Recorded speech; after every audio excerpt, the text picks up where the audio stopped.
Hello, hi guys! Magandang gabi sa inyo lahat. This is Chin for Maasagada Channel, a faith healer, also matarder. So ngayong gabing to, tingnan natin na nagsasabihin sa inyo ating mga gabay. This is monthly gabay for the month of January 2024 for the sign of Sagittarius. So, Sagi, welcome to my channel. Ano kayang messages, advices, ng spirit guides ang ating masasaga for today's video? Ano kayang kaganapan sa buhay mo ang ating mga hagilap? So guys, this reading is a general reading lamang, hindi lahat makaka-resonate. Kunin lamang po makaka-relate sa inyo and comment down below kung kaninong energy ang ating nasagap. And of course, don't forget to like and subscribe my channel and hit notification bell for more videos update. And of course, maraming salamat po sa mga walang sawang pagsuporta sa aking channel. Lalo na yung hindi nag-skip ng ads. Naway pagpalay po kayo na Diyos at may kapal. Siksik diglig na gumapo ang biyay manumbalik sa inyo. And of course, once again, this is Chin Rodriguez from Maasagada Channel, a faith healer, also mata reader. And of course, guys, maraming salamat po, guys, sa inyo lahat. And of course, belated happy birthday, belated Merry Christmas, and of course, advanced a Happy New Year to all of you guys. Saan man sulok ng mundo, maraming salamat po sa inyo. So, umpisahan na natin ang laban. Angel Spirit messages, give me an information for the sign of Sagittarius. So, ano kaya ang messages for today's video? So, there's a Four of Wands. Wow, homecoming. Something na baka may uuwi or something wedding. And because there's an information na parang there's a celebration or there's a Four of Wands for represent at 11:11 by Twin Flame energy. There's a soulmate connections. So, let's see what is additional messages. And of course, guys, there's a Seven of Pentacles. So, there's a harvest time. So, this is the moment na parang matagal mo tong inintay, no? Matagal mo tong talagang pinaglaanan ng panahon at pinaglaanan ng pagkakataon. Talaga sinasabi dito na parang there's a paying off, no? And because there's an Ace of Wands, so there's a new beginning coming in for you, na may bagong eksena dito, no? So let's see what is additional messages. And of course, there's a new big plan. And of course, there's a Knight of Swords. So there's an anxieties and deceptions or something stress, no? Kumbaga nagkakaroon ng sleepless night dito. And of course, there's a Chariot card. So there's an action. So may mga bagay na kailangan mong kumilos, gawin, no? May mga bagay na kailangan mo mag-take ng actions. So there's a two joining forces na parang sinasabi dito na kailangan mong kumbaga wag isipin, no? Kailangan mong, kumbaga mag-focus sa ginagawa mo, no? Surrender kay God. And of course, there's a Four of Wands, no? Ay, Four of Pentacles na re-evaluate or analyze, no? Kailangan mo mag-budget. Kailangan mo magtipid. Kailangan mo kumbaga, protectionan yung mga bagay na pinaghirapan mo. So, let's see what is the Four of Wands. So, there's a Three of Wands. So, there's a waiting for a result or waiting for a ship. So, there's a waiting. There's a travel, guys. No, may homecoming talaga na magaganap. Or there's a wedding na uuwi, ganon. Or some of you may mga bagay na inintay na resulta, ganon. So, there's an information na parang, mayroong no? Mayroong kang inantay na resulta na mangyayari na. And because there's a King of Pentacles, so there's a security about sa finances. No, maging secure ka dito sa makukuha mong pera, no? There's a harvest time. So, this is the moment na parang magtutuloy-tuloy na yung pasok na magandang kapalaran sa'yo or magtutuloy-tuloy na yung magandang pasok ng pera sa'yo, no? Mag-budget ka, no? Magtipid. So, let's see what is additional messages.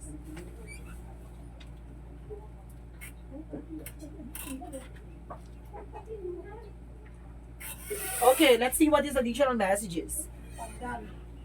Let's see what is additional messages for Angel Spirit guides. So, let's see what is the Ace of Wands. So, there's a Nine of Pentacles. So, there's a blossoming abundance.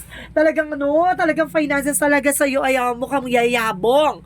Mukhang lalakas ang finances sa'yo. Mukhang there's a blossoming by financial windfall, no? Kumbaga, there's a new beginning para magsisimula na ngayon January na to na magtutuloy-tuloy na yung malalaking pera na papasok sa'yo. And there's an High Priestess. So, see, meron taong gumagawa sa'yo para mawala ka sa focus. No? There's an information na there's an hidden agenda or hidden enemies. May taong gumagawa sa'yo ng hindi maganda para mawala ka sa posisyon or something sa focus, no? Position siguro sa trabaho, ganon. And because there's an 8 of 1, so there's a fast communication or fast movement. So, ibig sabihin dito, maaaring bibilis ng takbo ng eksena. So, sabi dito na talagang pabilis ng pabilis, no? Kumbaga, there's an information na talagang lalakas at talagang, di ba, parang sa isang sudden changes or something shocking news. So, there's an email or messages ka matatanggap at the same time. Because there's a Page of Pentacles, so there's a new plan, no? Ibig sabihin dito, kumbaga mag-budget ka, mag-invest ka, or some of you guys talagang information na investment. So, kailangan there's a plan A, plan B kang gagawin, or sinasabi dito, kailangan mong panghawakan yung pinaghirapan mo. So, let's see what is the 4 of Wands and the 3 of Wands. So, there's a star card. So, there's a wish fulfillment. Yung mga bagay na hiniling mo, mangyayari na, natutupad na.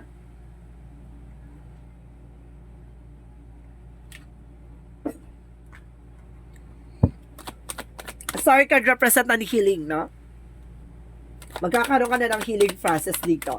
So, let's see what is the 7 of Pentacles. And of course, there's a King of Pentacles. So, there's a the Moon card. So, there's a reveal. So, may mga bagay dito na parang, diba? Kumbaga, there's a dream coming true. Isa pa ito, pinangarap mo, makukuha mo na. Or either, there's an information, there's an imagination or something intuition, no? Maaaring mukhang tatalas ang iyong intuition or tatalas ang iyong kumbaga, third eye. Okay, thank you, Angel Spirit. So, there's an information dito na lakasan ng pakiramdam mo kasi there's an information na mukhang magkakaroon ka ng wishes fulfillment, the dream coming true with the star and then of course there's the moon. So, talaga na-recognize dito talaga na may matutupad, no? So, parang magaganap na. So, let's see what is the Ace of Wands and of course the 9 of Pentacles. So, there's a 3 of Pentacles. So, talaga puro Pentacles dito, guys, no? There's an information na pagdating sa financial talaga, recover ka talaga.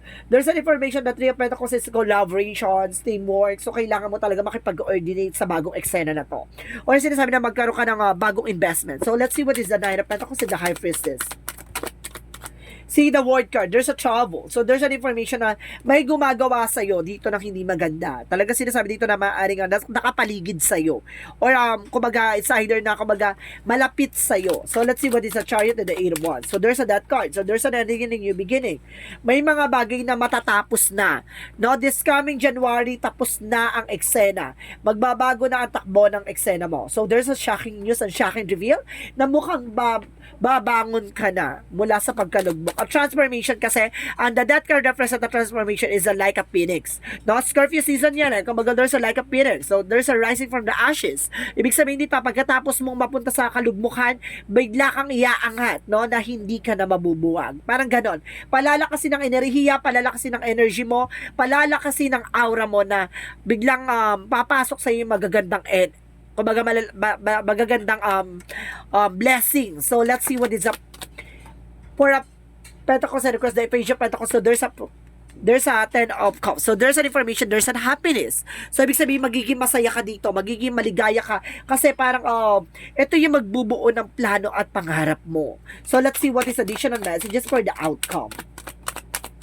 For the outcome, guys, there's a 2 of Swords. There's an indecision. Na may mga bagay na kailangan mo mag-decision para nagkakaroon ka ng doubt pa eh. So, ibig sabihin, hindi pa talagang buo yung decision mo. So, kailangan mong buuin yan. And see, there's a 2 of Pentacles. So, there's a reverse. Ibig sabihin na there's an imbalance. Wala ka pa sa balance eh. So, let's see what is additional messages. So, because there's a 10 of Swords. So, see, there's a lot of betrayal. So, there's a lot of backstabbing. Or there's a lot of, kumbaga, traidor or impostor sa paligid mo. No, additional messages about the 10 of Pentacles. So, there's a King of Swords. May mga bagay na kailangan mong putulin. Kasi nalaman mo ng katotohanan or else, kumbaga malakas sa pakiramdam mo na nakilala mo na yung taong traidor. Or, sinasabi dito na mukhang kailangan mo na siyang, kumbaga limitahan or kailangan mo muna dumistansya sa kanya. Ganon. Additional messages. See, there's a 4 of Wands. So, protections. So, kailangan mo protectionan yung grounds mo. Protection ng territory mo. And of course, there's an Emperor being information. There's a power. No? Kumbaga, sinasabi dito, may kakayanan ka protectionan yung sarili mo. Or else, kailangan mo magkaroon ng protection at there's a power na magkakaroon ka ng power in all aspects. No? Kumbaga, power is parang kakayanan or something parang lakas, ganon. So, let's see what is additional messages for career. So, there's a career for 8 of Cups. So, there's a let go. No, kailangan mo mag-change ng career or trabaho or there's a 5 of Cups na may pagsisisihan ka dito or there's a disappointment na maganap, no? Or para sinasabi na let go mo yan kasi kumbaga walang mangyayari. Masasayang ang panahon at oras mo dyan, di ba? Kumbaga kung nararamdaman mo walang improvement. So, this is the moment for the January na baguhin mo na ang tactics mo or something na strategy or trabaho, negosyo, hanap buhay mo or something na nagbibigay ng profit or income sa'yo. Let's see what is additional messages for love life. So there's an information by the Five of Pentacles. So there's a recover or financial loss or sinasabi dito the Hermit card. So nagkakaroon ng financial loss dahil may gumagawa ng sumpa or something kamalasan sa'yo. The Hermit card is a soul searching or there's a soul enlightenment. May mga bagay na maglilinaw sa about sa spirituality na there's an information na parang ginawang ka ng black magic or something curse or something sumpa talaga dito na para maghirap ka. So ibig sabihin pagdating sa business, sa trabaho, negosyo, hanap mo, pag alam mong tuloy-tuloy ang kamalasan, may something behind your back. So let's see what is additional messages for health. For health is the 10 of Pentacles and of course the Ace of Pentacles. So ibig sabihin dito, kumaga magbabago ang health mo. So there's an information na magkakaroon ka ng pangmatagal or sabing magiging matagal pa yung buhay mo. Or sinasabi dito, kumaga tatanda ka pa ng kumaga masagana pa, parang makukuha mo yung big opportunity na para sa'yo. Talagang kumaga hindi ka hayaan na pagtanda mo, lugmok ka, hindi ganon. Kumaga this is the moment na parang maghahatid sa'yo ng opportunity or big shot ngayong January na to. Kumbaga doon na to dito na to parang papasok na yung tuloy-tuloy na magandang bukas para sa iyo. So let's see what is the magical fairy messages. For magical fairy messages, angel spirit guide, please give me information. So there's everything is okay. So ibig sabihin dito, kumaga lahat ng mga bagay na nangyayari sa iyo, no? Okay lang yan, don't you worry. Kasi sinasabi dito, don't worry, it's all working out in the beautiful way. So ibig sabihin dito, lahat ng mga nangyayari niyan, ibig sabihin maganda ang magiging resulta or may magandang dahilan. So let's see what is the romance angels.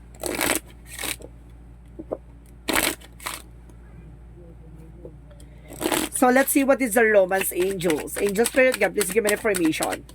So there's getting to know each other. So some of you guys kung bagong love life, kumaga bagong kilala mo pa lang or bagong partner po pa lang, so sinasabi na kilalanin niyo muna isa't isa. And there's a separation. Meron ditong nagganap din na hiwalayan, no? Kumaga ang lakas ng energy na marami akong nasagap, no? Na energy iba-ibang tao. So there's an information na forgive and learning. So, ibig sabihin dito, forgiving and learning. So, ibig sabihin may mga bagay na natutunan mo ay kailangan mo nang i-release from the past, no?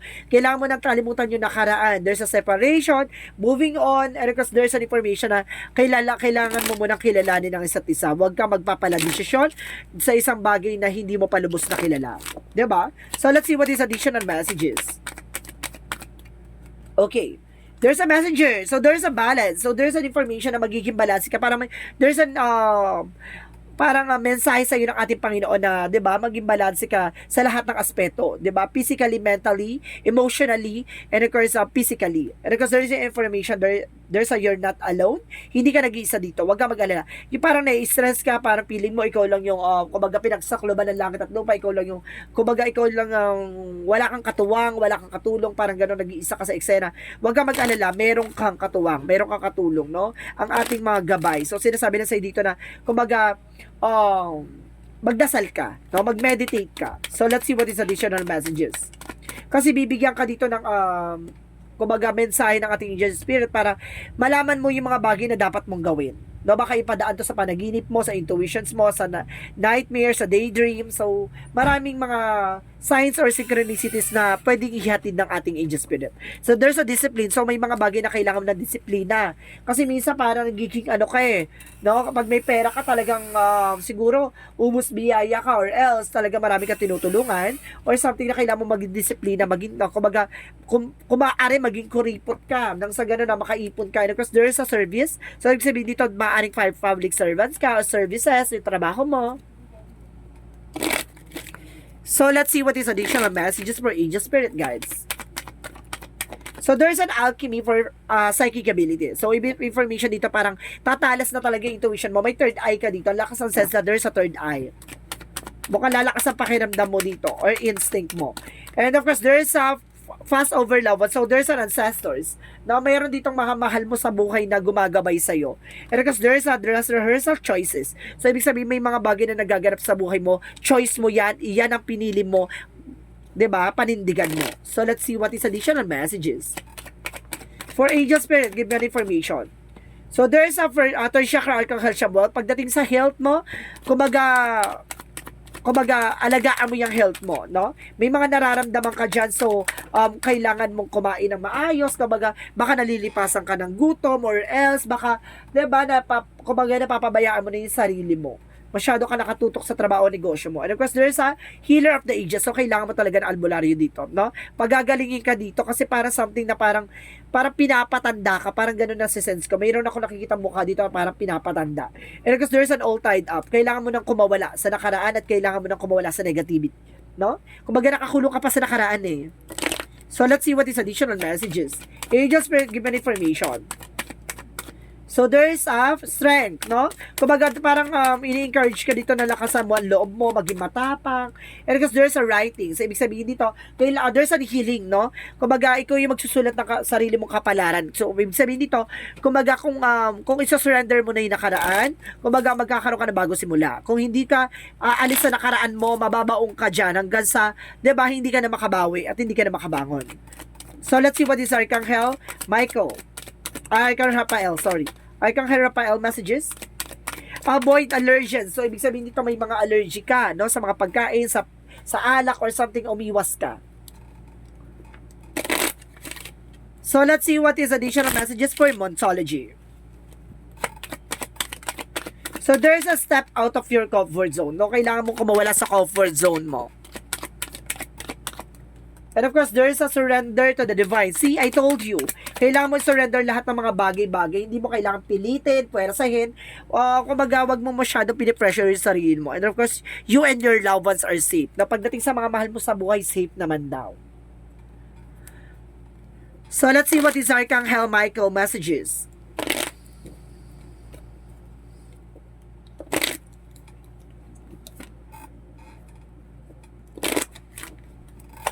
Let's see what is Archangel Michael. A favorable outcome. Papabor na sa'yo ang resulta o ang kalalabasan. Maging balanse ka lang. Huwag mo nang balik-balikan na nakaraan. And of course, there's a right about your thought and feelings, no? Sundin mo yung sinasabi ng isip at puso mo, yung gut feeling mo. And of course, may lumabas dito, perfection. So, ibig sabihin dito, kailangan mo maging sa sarili mo, no? Kailangan mo, siguro parang, I mean dito, parang may nasasak dito, kailangan mo buuin yung sarili mo. No, masyado mong binasing yung sarili mo sa nakaraan. Alisin mo yan. Parang ganun yung inaano dito. There's a victim. Maaring biktima ka lang ng maling pag-ibig. And of course, there's a self-worth. Dapat alam mo yung sa sarili mo yung halaga mo. So, let's see what is the Jesus-loving quotes. Let's see what is the Jesus-loving quotes. Be of comfort, your faith has made you whole. Ibig sabihin dito, buo na yung tiwala at pananampalataya mo, no? Ibig sabihin dito, maging ano ka na lang sa sarili mo, no? Kailangan mo ng support and guidance ng ating mga angel spirits. So, kailangan mo mag-meditate. So, there's an angel's answer, guys. Bilang ako ng 3, kailangan nakapag-isip ka na ng katanungan, okay? Angel's answer, give me an answer for your question. 1.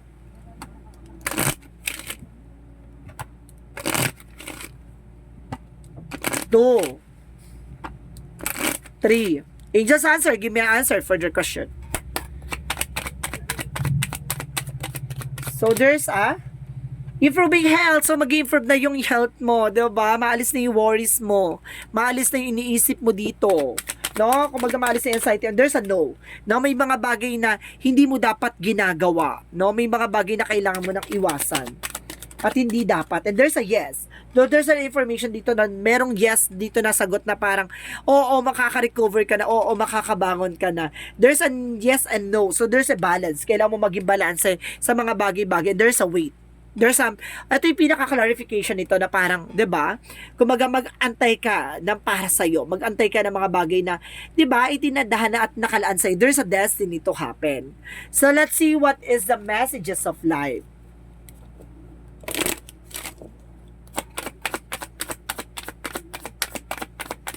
Messages of angels number.